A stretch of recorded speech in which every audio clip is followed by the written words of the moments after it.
அடுத்ததான் நம்ம பார்க்க போகிற கார் என்னன்னா டொயோட்டோ ஃபார்ச்சுனர் 4x4. அந்த கார் வந்து பார்த்தீங்கன்னா முக்கியமாகவே பசங்களுக்கு ரொம்ப பிடிச்ச கார்னு சொல்கிறத விட எனக்கு இந்த கார் ரொம்ப பிடிக்கும். இந்த காரை பற்றி நம்ம பேசினாலே ஃபர்ஸ்ட் நம்ம மைண்டுக்கு வரது பார்த்தீங்கன்னா ஆஃப் ரோடு தான். ஏன்னா இந்த காரோட கிரவுண்ட் கிளியரன்ஸ் பற்றி நம்ம பேச தேவை சொல்லி தெரியணுங்கிற அவசியமே கிடையாது. உங்களுக்கே தெரியும் இந்த கார் ஆக்சுவலி மேட் ஃபார் அட்வென்ச்சருக்கு மட்டும்தான். இந்த கார் வந்து பார்த்தீங்கன்னா blue colour variant, second hand car. இதோடைய மாடல் வந்து பார்த்தீங்கன்னா 2010 மாடல். இது டீசல் வேரியண்ட். இந்த காரு நம்ம ஜென்யூன் கார்ஸை பற்றி சொல்லணும்னாலே ஜென்யூன் கார்ஸ்ன்னு பேருக்கு ஏற்ற மாதிரி ஜென்யூனாக தான் எல்லாமே பண்ணிட்டு இருக்காங்க. இந்த கார் வந்து பார்த்தீங்கன்னா நல்லா சர்வீஸ் பண்ணி கிளியராக எந்த ஸ்க்ராட்சுமே இல்லாமல் பக்கவான கண்டிஷனில் தான் இந்த கார் இருக்குது.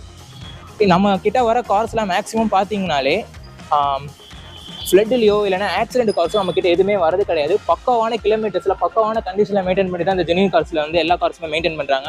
இப்போ மட்டும் இல்லை, நீங்கள் 4 வருஷம் 5 வருஷம் கழிச்சு வந்தாலுமே இந்த காருக்கு இந்த ப்ரைஸ் இந்த கிலோமீட்டர்ஸில் தான் இருக்கும். நீங்கள் வேணும்னா கூட்டிகிட்டு வந்து ரெஃபரன்ஸ் கேரியா கூட செக் பண்ணி பார்த்துக்கலாம். இப்போ இந்த கார்